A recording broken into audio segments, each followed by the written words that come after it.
Alright, greetings everybody, and welcome to my, I guess I'll call it my third part of the Cold War lecture series. My first part is what I call the early Cold War, 1945 to 1949. Although I do go back to the Russian Civil War in that one, but that's kind of the main component, 45 to 49. Part 2, which I call the Khrushchev era, roughly covers 1956 to 1963-64, just after the Cuban Missile Crisis. And then this one I'll call the third version, the latter part of the Cold War, 1968 to 1991. One of the things I always like to start with is the idea that, for example, my graduating class this year, those students who are graduating in the year 2020, and hopefully they get the opportunity under these conditions during COVID-19, at least in some capacity. But these kids were born in 2002, so they were born 11 years after the end of the Cold War, the collapse of the Soviet Union. And it really puts it in perspective when you begin to realize that it was almost 30 years ago when this nation came to pieces. And so for young people today, when we talk about the Soviet Union, sometimes I inadvertently refer to them in present tense, because of course I'm old enough to remember a significant part of the latter Cold War, particularly the 70s and the 80s. But so it's an interesting period to revisit, and I always say that it's always very interesting when we begin to delve into parts of history that I feel that I'm connected with as well. And, you know, today I think about how much these kids and this generation in general is going to be shaped by COVID-19 and, of course, the long-term consequences once we get past this hurdle. How is society going to look? How are our social behaviors going to change? How is foreign policy going to change? It's a lot of unknowns at this point. And much like the end of the Soviet Union, there were a lot of unknowns as to how this thing was going to come to an end and what Russia was going to look like in the very end of it. So, all right, let's move on to détente. And this is basically a word that kind of means relaxation. And what happens is after the Cuban Missile Crisis comes to an end, both Khrushchev and Kennedy realized that escapade had simply gone too far, and that there was a move towards relaxing tensions, easing tensions, establishing quicker communications, because one of the big problems with the Cuban Missile Crisis was that there was no real quick way that both leaders could communicate with each other. They'd have to go through their embassies, and then they'd have to go through the foreign diplomats, they'd have to get translators. So a lot of time wasted in that process when things could have moved very quickly. But what ends up happening is kind of a re-emergence of what Khrushchev talked about way back in 1956. Although Khrushchev, by this time, I should note, is shuffled out of power. He is actually kind of shuffled out by 1964. There were the hawkish elements in the Soviet Union who felt that the way the Cuban Missile Crisis ended was not favorable to the Soviet Union, and he would then be, he wasn't harmed, he wasn't sent to a gulag or anything like that. He spent his time, I believe, in the Ukraine quite comfortably, where he would then write his memoirs, which are very interesting to read, should you be interested. But he was shuffled out of power, and in power comes Leonid Brezhnev. And Brezhnev would be the next Soviet leader for almost the next 40 years. I think he was there till about 1983, and I'd have to look precisely, but I'm pretty sure it was 1983 when he passed away. But so here's Brezhnev, new leadership. Is there new thinking? Well, yeah, there's a reemergence of this peaceful coexistence idea. This implies that the two ideologies could live with each other. To some Americans who held to the extreme anti-communist views of the McCarthy era, it was a dangerous philosophy. One thing I want to note about politics in general, and I think in our current era, during the Trump age, We are dealing with incredible polarization of politics. Now, in these days, both the Communist Party, the Politburo, which is the governing body of the Soviet Union, and American presidents and their administrations always kind of had their moderate wing and their militant wing. And you might hear me use the term the hawks and the doves.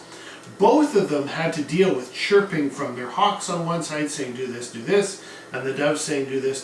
So it's fair to say that in the height of the Cuban Missile Crisis, for example, Khrushchev faced the same kind of challenges that can be faced at home too. So, that tendency continues, and, even within a political party, you will find that there is certain wings, moderate wings, and more hawkish wings. So, there were many people who thought that any type of relaxation with the Soviet Union was a bad thing, that we should keep them on the ropes all the time, grind them down, but then that's going to require a lot of effort, a lot of time, a lot of stress, a lot of money as well. So, it's a difficult thing to quantify. By the late 60s, Brezhnev promotes this, and so does Richard Nixon, and we'll talk about Nixon, of course, in this lecture. A stronger version of peaceful coexistence. It implied that ways of cooperation would be more actively pursued. Despite Vietnam, this spirit of toleration and cooperation to ensure peace began to work. Now, even though the Johnson administration and the Nixon administration would have a completely different view on the Vietnam situation than the Brezhnev administration, they were willing to move beyond regional conflicts. And I think this is where things begin to shift, that they're not letting these sort of proxy wars throughout the world dictate major policy. Yes, it would determine policy in that region, but I think now they're beginning to realize that both the Soviet Union and the United States needed to try to come together and establish ground rules despite who they were supporting and what they were doing throughout the world with their allies. So, Nuclear Test Ban Treaty in 1963 was a first sign of détente. No atmospheric testing of nuclear weapons. No brainer there. You're blowing these things up and it's polluting the air. And the winds come and who knows what people are getting what. So the idea that you shouldn't be doing tests in the air makes a lot of sense. China and France didn't sign it though. By '68 there's a nuclear non-proliferation treaty which basically was meant, and I don't think either one of the two major players stuck to this, but it's the idea that they would not sell nuclear technology to their allies. That whoever had the bomb in 1968, that it would be agreed upon that that was it. We don't want every nation in the world having a nuclear bomb. I mean, much like the big issues we've had over the last 10 years with North Korea, the big concern is we don't want them to have a nuclear bomb because their behavior is questionable at best and can be troubling at times, and we don't really feel secure that a nation who's sending those kinds of signals should have access to that kind of technology. So non-proliferation. In '72, Brezhnev and Nixon come together and they agree to something called the SALT agreements, the Strategic Arms Limitation Talks. And basically now they're not just talking about not giving technology to their allies. They're talking about slowing down the amount of bombs that they are making. The arms race is a crazy thing, and I'm going to give you a very simple metaphor to understand kind of what's going on here. Both the Soviets and the Americans during this time had technology to completely devastate the world. Completely, all the populated areas could be bombed and destroyed. And it goes beyond just the destruction of a city. It's the fallout, it's the radiation, it's everything else. So the problem is, in the nuclear arms race, you always want to have one up on your enemy. So if the US has the technology to blow the world up 50 times over, then the Soviets need to be able to do it 51 times. When the Americans catch wind that they've one-upped them, then they're going to have to one-up them. And it goes on, and that's what the nuclear race is all about. Always ensuring that you're in a position to defend yourself by having more access to bombs than your enemy. So by SALT, they're talking about slowing things down. Helsinki in 75, post-World War II boundaries in Europe to stay as is. Doesn't sound like a big deal. It's very similar to the Locarno treaties of 1926. It reminds me of Locarno, and I talk about those treaties in my Weimar, Germany lecture. Basically, it's a mutual recognition that the borders as they exist are basically where they're going to stay indefinitely. The Soviets went further to say that they would respect human rights in the Soviet bloc, which is problematic because we have to consider that seems like it was extremely unlikely, and it was unlikely. What it has to do with is that the Soviet Union, the communist bloc, had a different definition of what human rights meant. So they could say in our version of human rights, you know, everybody has a job, everybody has medical, everybody has this. The cost is, of course, individual liberty, freedom of mobility, freedom of speech, and you name it. But I think that they were just saying that our interpretation of human rights we will guarantee. So, you know, the document signed, and at that point it was Gerald Ford who was president. He's the president that took office in August of 1974 to replace a then resigned Richard Nixon over the Watergate scandal. And Gerald Ford would be president until 1976, and then eventually elected out of office by Jimmy Carter. All right. It's funny how I said that with a southern accent, Jimmy Carter. It's actually Jimmy Carter, but he's from Georgia. He's a peanut farmer from Georgia. So anyway, okay, let's move on. 1968. All right, well, after the situation in Hungary, the revolution, I guess, the Hungarian Revolution of 1956, that was violently suppressed by the Soviets, there had been very few murmurs in the Eastern Bloc. That really sent a strong message to the communist world that don't even think about pushing that hard ever again. And in 1968, you know, there's a real shift in many ways, certainly with young people. Young people, the baby boomers, are driving things. And in the United States, you're seeing mass student movements by 1968. And in many ways, the reverberations of the counterculture, as it develops in 1967-68 in the US, there seems to be like reverberations throughout Europe. You know, you have the revolutionary situation in Paris and the left bank. You have the 1968 movement in Prague. You have the Cultural Revolution in China driven by young people. So there's a really interesting, that year in itself is a remarkable year for social change and for student movement activity. So to what extent this movement's driven, well, we know a lot of young university students drove this, but the leader was a guy named Dubček, who basically wanted to humanize socialism. All he said, and was pretty straightforward, is that we don't want to be carbon copies of a Stalinist, archaic, oppressive structure emanating from the old Soviet Union. We want a progressive form of socialism. We want socialism with a human face.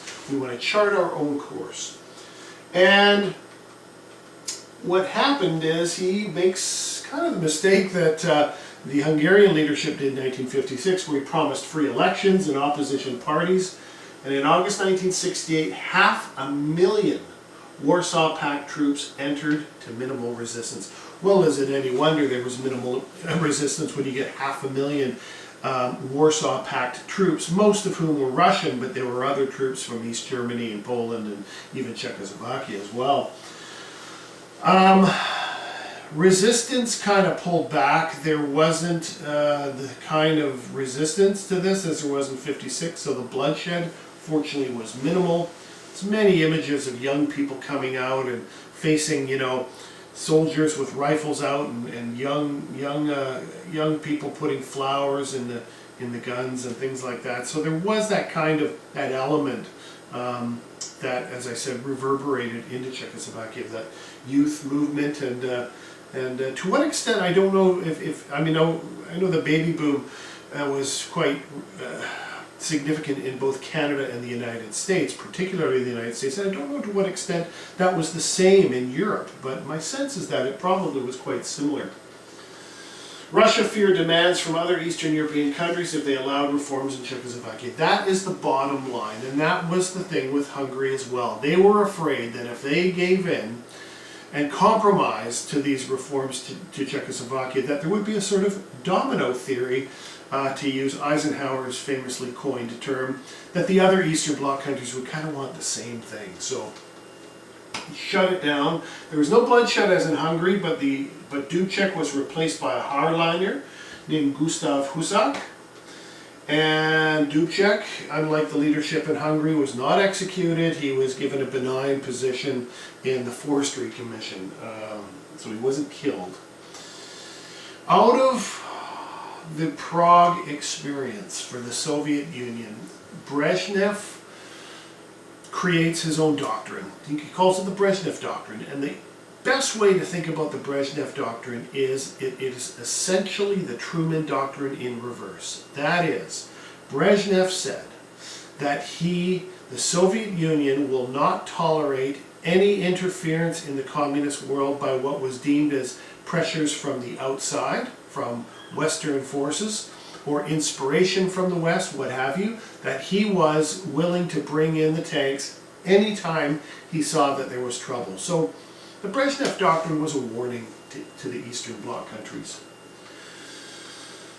But in Poland, you know, boy oh boy, I think to really get a grasp of why this happens in Poland, you have to understand the incredibly long, complex history that the Poles have historically had with Russia. Years and years of war and occupation and control. I mean, Poland has always been landlocked between two mighty empires, you know, well, later the German Empire of 1871 and beyond, and the Russian Empire on its right side rather.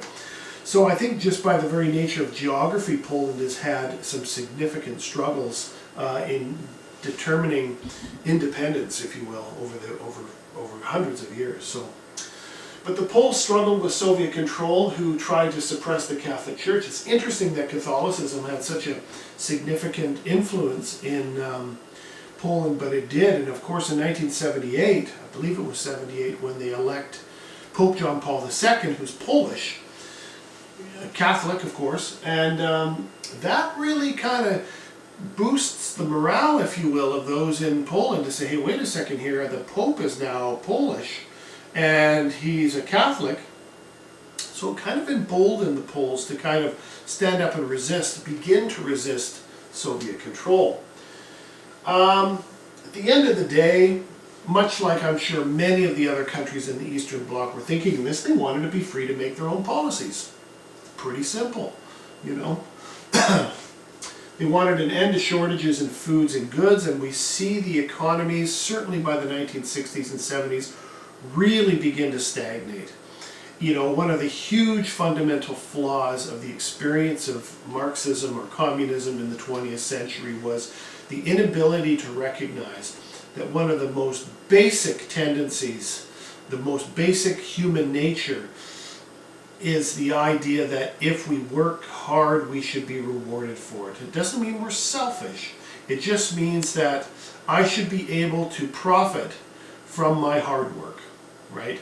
And of course, in China in 1978, we'll come back and look at China another time, but Deng Xiaoping would say, hey, you know, socialism isn't shared poverty, you know, to get rich is glorious, you know, if I implement systems that allow people to keep a little bit of what they are tilling in the land, maybe productivity will go up, and boy, did it ever, right? So the Chinese were the first to really experiment with market capitalism to help heal their communist system, which had floundered as well due to this sort of rigid command economy. So, you know, people standing in lines, you know the old story. I mean, if you wanted to, everybody got a quota. I mean, everybody was fed in the Eastern Bloc. Nobody was starving. But you know, you had to stand in line for hours every day to get a loaf of bread and some meat and cheese, and you know, people just got used to that being part of their daily routine, would be standing in lines. So the Poles were empowered and backed by the church, especially Pope John Paul. There he is here with Lech Walesa, who later the leader of Poland, who was elected in 1978. The election of a Polish pope created even greater nationalist feeling in Poland. You know, it was a tremendous moment of pride for the Poles to have this new pope be one of their brothers, their Polish brothers. It also encouraged stronger church opposition to the government, right? So now the Catholic Church in Poland is saying, well, we've got a huge lift here. Maybe we can start coming out and being critical, right? And, you know, technically, I don't believe, I'd have to look, but I do not believe the Catholic Church was banned in Poland. But religion in the Eastern Bloc in general certainly was discouraged by the state. So, all right. So you get this renewed sense of nationalism with the election of Pope John Paul II. And in conjunction with this emboldenment that the Catholics in Poland feel, there is activity in the shipyards of Gdansk in Poland, right? So shipyard workers led by an electrician, there he is here, Lech Walesa, named Lech Walesa, formed an independent trade union movement called Solidarity in Gdansk. This starts out in the shipyards. And, you know, keep in mind that the basic philosophy of communism, one of the basic philosophies, is that it is there to support and defend the interests of workers. That's what Marx was all about. That is the hallmark of Marxism. What happens when you get a group of workers forming a union that is seeking greater freedoms within a communist state? I mean, the communist leadership must have thought that we've got to be very careful here, right? But the thing was, they wanted to form their own union, which they do, Solidarity. In protest to shortages, workers in the shipyard went on strike and the government negotiated. 1981, the new leader, General Jaruzelski, new leader of Poland, was under intense pressure from the USSR to get his house in order. Okay.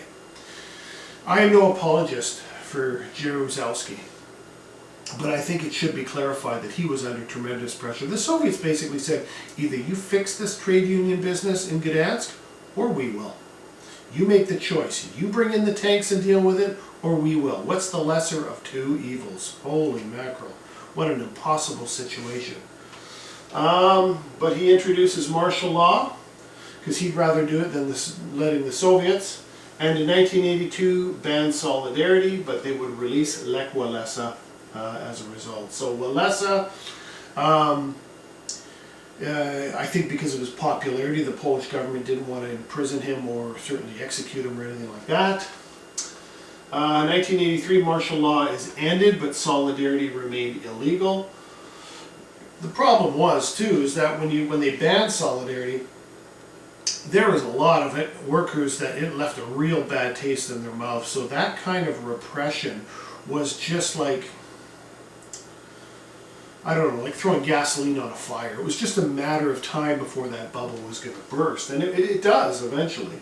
Between 84 and 87, the Catholic Church and Solidarity kind of came together, right?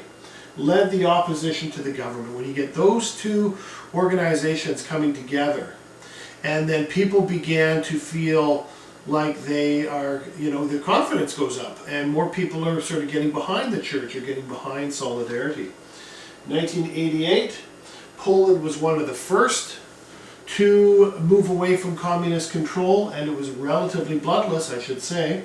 Elections brought Solidarity into power, but with consent and cooperation of the communists. And I'll explain later when we talk about Mikhail Gorbachev why that happened when it did. 1990, Walesa was elected president in free elections. Here he is. He starts out as a trade union leader in the shipyards of Gdansk, and he becomes president. I mean, he was a nationalist. I mean, he was a very, very popular, he was charismatic, good looking. He had all those leadership qualities, right? Comes down to it, as you've heard me say over and over again in my series, good leadership qualities. It goes a long way in any kind of leadership. So, well, meanwhile, as trouble began to bubble in Poland, and we're going back now to 1979, there's an interesting series of events that happens in Afghanistan. The Soviets get involved. So what happens, and this is interesting, 1979, a communist comes to power in Afghanistan. But he certainly was not much liked by the local Muslim population. Later the Mujahideen, as they're called, the rebel fighters who rise up against his government and the Soviet government. But the Soviets didn't like him either. The Soviets wanted him out of there. He was not on good terms. The Muslim population largely opposed the new government, and on December 24th, 1979, the Soviets invade. The Soviets invade a communist-led government to make sure that they will be towing the party line of the Soviet Union, you know. Amin was killed, communist leader, right, killed. Kind of like Diem in Vietnam, you know, when the Americans got involved of overthrowing an ally. Seems like almost the same thing. Karmel was installed by the Soviets, basically a yes man. The rebel Afghans, known as the Mujahideen, retreated to the hills and waged guerrilla warfare. The Mujahideen is where Osama bin Laden became a fighter. The Mujahideen evolves into the Taliban, right? So what's ironic is that the #1 military supplier of the Mujahideen during their war against the Soviets was none other than the United States of America. And the tragedy is that later, when Canadians, Americans, and Brits and others get involved in fighting in Afghanistan in 2003 and thereafter, I think it was actually even before that, very soon after 9/11, they're fighting an enemy in the Taliban who are using weaponry that was given to the Mujahideen some 25, 30 years before, so kind of ironic. After 10 years of intensive fighting, the Soviets pulled out.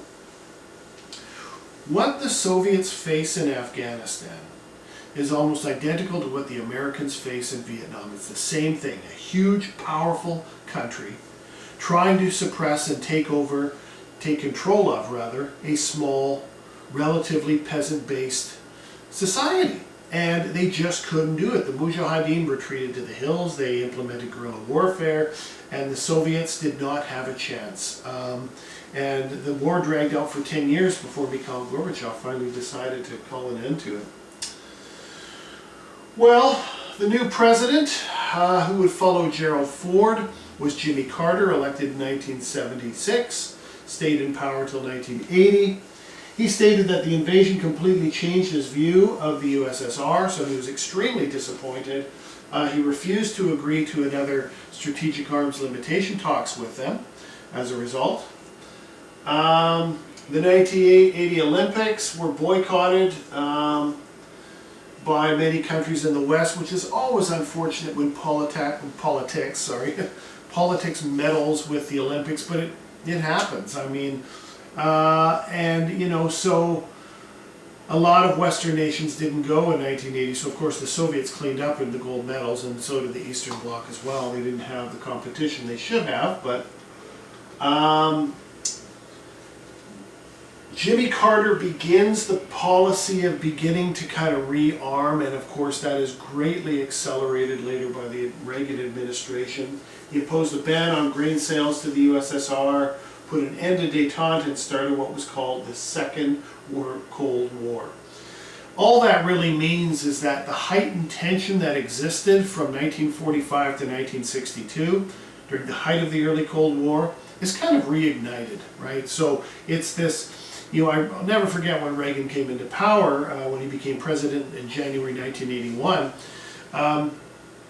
and beyond, there was a real sense, a lot of anti-communist messaging coming out of the States, the Red Menace, very similar to the McCarthy era kind of thinking. You know, that was really resurrected, that fiercely anti-communist attitudes. But where Afghanistan is concerned, 1 million died in the Afghan war and 20,000 were Russian. Now, of course, look at the lopsided nature of this. 1 million Afghanis die, 20,000 Russians. Then despite the low casualties for Russia, comparatively speaking, they lose the war. So, and that's why in many ways it has that comparison to the Vietnam situation as well. The war devastated an already frail Soviet economy. And so you know, we'll get to this at the end, but I'll talk more about it at the end, but the Soviet economy never ever recovered from the Second World War. It never did. It had moments where it was doing well, but for the most part it was a constant slide down after that experience. So, all right, let's look at Mikhail Gorbachev. Now, I was in grade 12. I was in high school when he came into power. And boy, there was a lot of discussion in my history classes about him because he was a very different kind of a leader. He was much younger. He didn't wear military uniforms with medals. He didn't have big bushy eyebrows. He didn't look sort of frightening. He smiled. He had a very pleasant demeanor. He dressed like a gentleman, you know, like a diplomat. He just was very, very different. And I believe he was the first, I think the first Soviet leader who had not had any memories of the Russian Revolution. That was almost a criteria up until the time he took power, but all that generation were simply too old. So he was born in 1931 to a family of poor farmers. In the 50s, he studied law at Moscow University. Here we go, another lawyer and social change, a theme we've talked about before. So many people in movements of change are lawyers. I mean, Mahatma Gandhi was a lawyer, Nelson Mandela was a lawyer, Fidel Castro was a lawyer, John A. MacDonald was a lawyer, and Louis Riel was a lawyer. It goes on and on and on. You know, I always say, what's the correlation between social change and law? Well, if you're a lawyer, you know the local constitution and rules, and it becomes evidently clear to you how they're unjust if they are. So, anyway, there he was, a lawyer. Rose in the Communist Party with responsibility for agriculture. At 49, which would have been in 1980, he became a member of the Politburo, the most powerful ruling body of the Communist Party. He served under Brezhnev, and when Chernenko died in 1985, the Politburo made him the new leader at age 54. So his goals were to restructure the economy by allowing competition and incentive programs. Okay, let's slow down for a second. Perestroika. There's no question in my mind that he looked at what was happening in China and said, wait a second, here they're onto something. Look at that economy. They're beginning to really grow. What are they doing? Ah, right, they're implementing market reforms. He understood that the basic flaw with the Soviet economy up to that point was that there was no programs of incentive.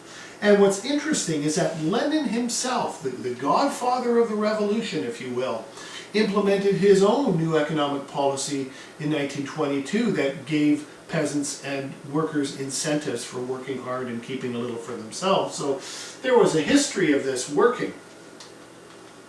He wanted to listen to public opinion and have more open policy. Okay, so you got economic restructuring is perestroika, and then you have glasnost, which is basically allowing people to express themselves. Well, holy mackerel. You know, nobody had been allowed to express themselves contrary to Communist Party policy since 1917. So it had been 60 years, a generation or two, since anybody had been able to actually say, well, I don't really like what the party's doing in this policy, right? And people really had a hard time with this in the Soviet Union. Like they grappled with the idea of actually being able to express themselves contrary to the platform of the Communist Party. It was a whole new thing, but he understood on the ground that we need to move forward. Keep the Communist Party in charge, but allow municipal elections. Reduce party control over the economy. Wow, this is a huge, huge departure from the intense top-down command economy that had existed for 60 years. Reduce military spending and encourage Western firms to invest in the USSR. Holy mackerel. That was revolutionary as well. It didn't take long before McDonald's opened up shop, and I'll never forget, it was a huge thing on the news. The first McDonald's opening up, and there were people lining up in Moscow, you know, to get a Big Mac. I mean, it's quite something, you know, and then Pepsi and Coke, and then everybody followed. So, political prisoners were released, and by 1987, people were allowed to buy and sell at a profit for the first time in over 60 years. Small merchants, you know, fish shops are opening up. Cobblers are coming back, not state-run, but independent shoemakers, you know, sheet metal workers opening up their own place. Farmers opening up their own stands on the side of their property. I mean, it was just, holy mackerel, the amount of movement was quite remarkable at that time. All right, let's look at his contemporary, and of course, later one of his best friends, ironically enough, was Ronald Reagan. He moved to LA in 1937. He was born in Topeka, Illinois, 1911. You're wondering why LA? Well, that's of course the hub of Hollywood, and he started his career as an actor. So he began a career as an actor, first in films and later television, appearing in over 50 movie productions and gaining enough success to become a famous man. Originally a member of the Democratic Party, he switched to the Republicans in 1962. That might be an interesting thing to look up. I can't recall why he did make that switch, but if you're interested, I would look that up, because I've often wondered myself, but just I haven't looked recently as to why that switch happened. Was the governor of California from 1967 to 75. So he had a lot of, 8 years as governor. He was elected president in 1980 and returned to an anti-Soviet policy. Now what's interesting is that when he became president and he did his inauguration speech, which would have been January 1981, I watched his inauguration speech because I was getting at an age where I was curious about politics and at least reasonably interested as a young man. And one thing that really struck me right away is that he looked like somebody from the 1940s. He spoke like somebody from the 1940s. He had mannerisms that were reflective of that era, the way he cut his hair or the way he wore his hair, so to speak. He seemed very anachronistic to the times, but in many ways, I feel now that when people voted for him, they were voting for someone that they'd known and seen for years. And he had that kind of charm. There's no question that Ronald Reagan was charming. He had a good sense of humor. He was a good communicator. Maybe not the smartest in terms of a real good grasp of complex geopolitics or political science, but he had a good presentation. At the time, I was too young to really appreciate him or disapprove, but, throughout the 1980s, it was quite fashionable to disapprove of him. A lot of it had to do with the fact that he was so incredibly hawkish. And in many ways, I must thank Ronald Reagan for encouraging my interest in history, and particularly in the Soviet Union, because as all this anti-Russian, anti-Soviet rhetoric was coming out, he referred to the Soviet Union as the evil empire. It just drew my curiosity. What's the deal with these Soviet guys? What are they up to? Why are they so bad? And I began to, when I went to college and took history courses, I wanted to take Russian history.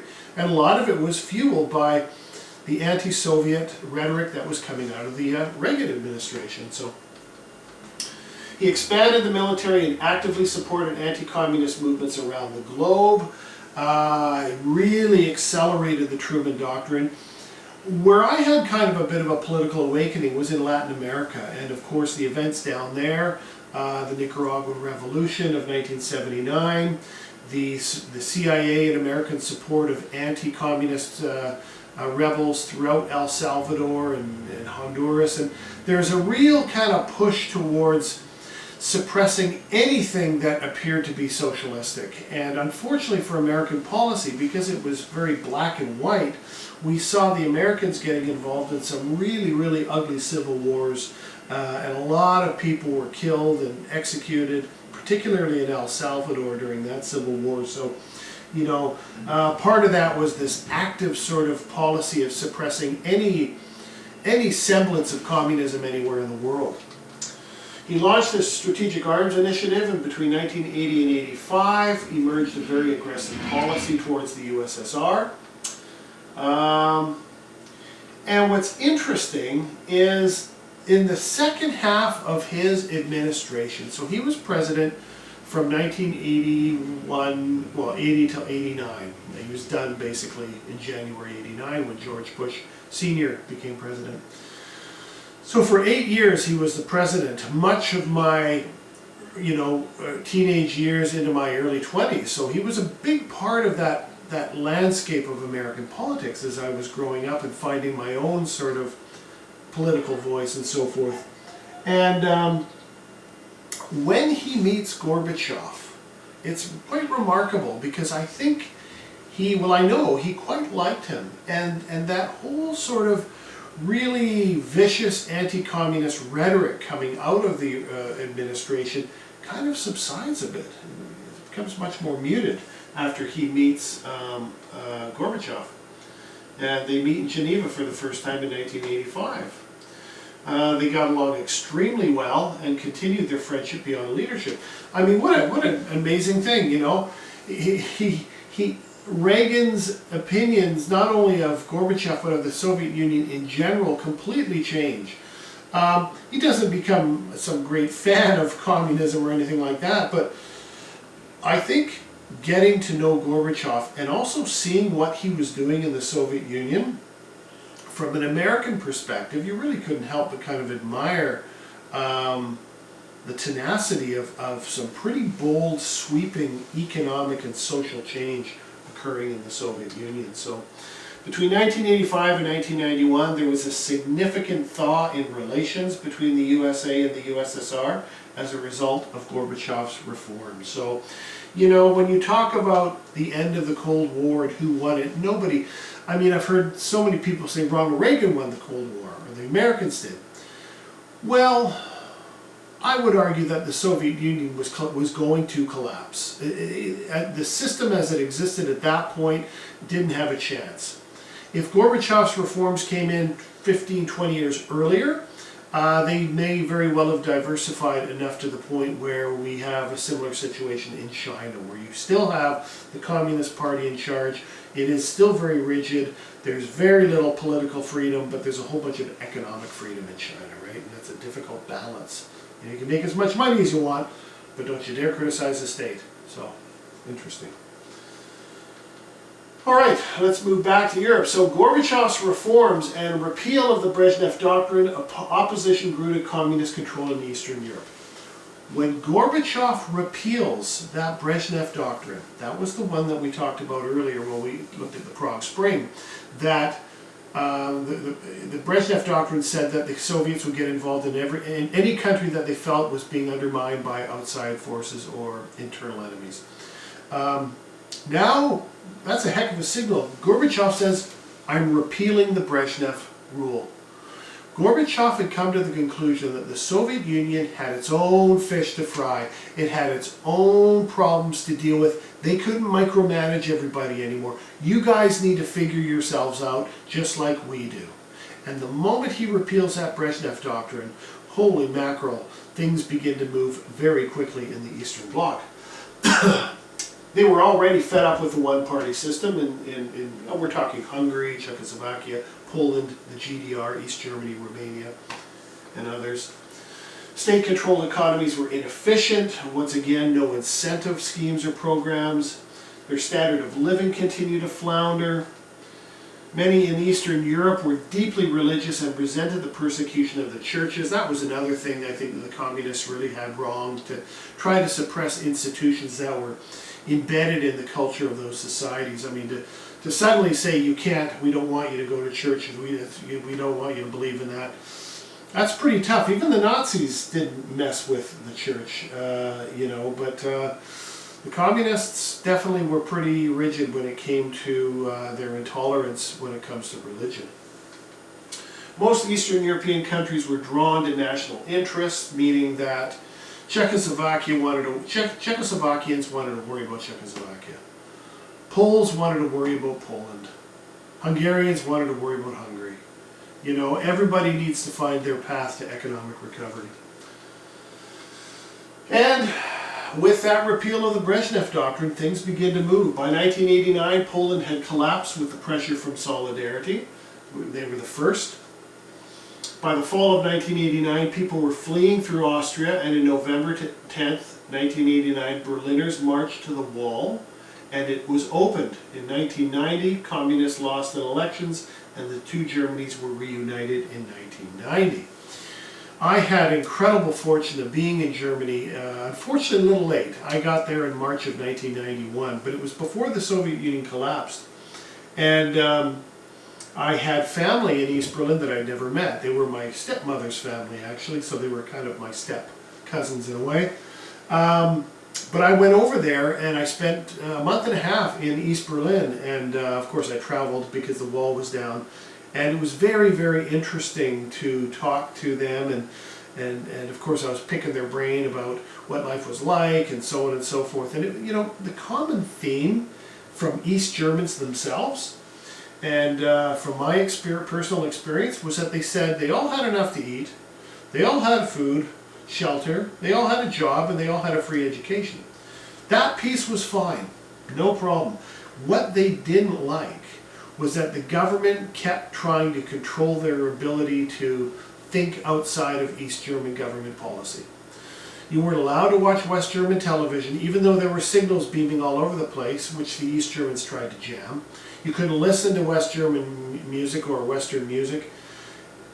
What many of my cousins said in 1991, I'll never forget, they said, if the East German government had said, look, we're trying to build something here, it's not going to be easy, we need everyone to sacrifice a bit, but let's do this together and maybe loosen up the reins a bit, people may very well have been quite happy to continue living in a socialist economy. But it was the rigidity of the control that the government tried to instill in, preventing them from seeing things or hearing things. I mean, that's what they found very patronizing, is kind of the sense I got from many of the East Germans. And so it's very, very interesting to get that perspective in Berlin at the time. Czechoslovakia, Hungary, and Bulgaria all gave way to elections where communists were voted out through 1989-90. These revolutions, I guess they essentially were relatively bloodless, because the Communist Party officials realized that their day was up. The Soviets were going to bail them out. The Soviets actually, Gorbachev was sending signals that you're going to have to go with the will of the people, folks, and if they want democratic elections, you're going to have to let it happen. So, in Romania, though, Nicolae Ceausescu held out, but was overthrown by revolution when he and his wife were executed on Christmas Day. Ceausescu was the one lone wolf who resented Gorbachev, he resented reform, he resented all the changes that were occurring, and he attempted to have all messaging from Eastern Europe into Romania cut off. They didn't even report on the Berlin Wall coming down. There were people smuggling in newspapers to get information of what was really happening in the Eastern Bloc. And he resisted, and boy oh boy, when he shot on protesters, it got out of control. And he tried to fly out Christmas Day with his wife, and I can't remember if the helicopter was shot down, or either way, he was captured, he and his wife. He was lined up and shot on public television. I mean, it was terrible stuff. But that was the coming out of anger and anguish by the Romanians who resented the fact that he tried to maintain his little Stalinist dictatorship despite there being changes everywhere. So,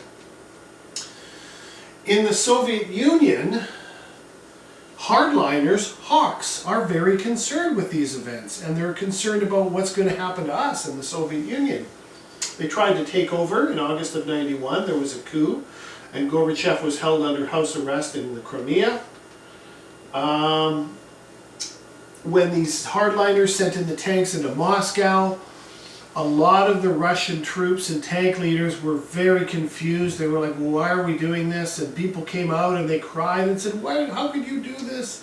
You know, you can't do this. You know, we just want change. We want that. And a lot of the tank commanders, I think there was a moment where the leader of one of the tank brigades in Moscow said, look, I'm going to support this guy Yeltsin, who was on the complete other end of the spectrum, you know, from the hardliners. He wanted greater economic freedom. He wanted democracy. He wanted the Soviet Union done with. It's time to move on. The coup failed in Moscow, and Yeltsin was voted in as the new president of Russia. So that was very quick. December '91, Yeltsin disbanded the Communist Party of Russia. Gorbachev resigned as Soviet president, and the USSR was replaced by a Commonwealth of Independent States. Look at that date. December 25th, 1991. I marvel at that because I think, is that like poetic justice?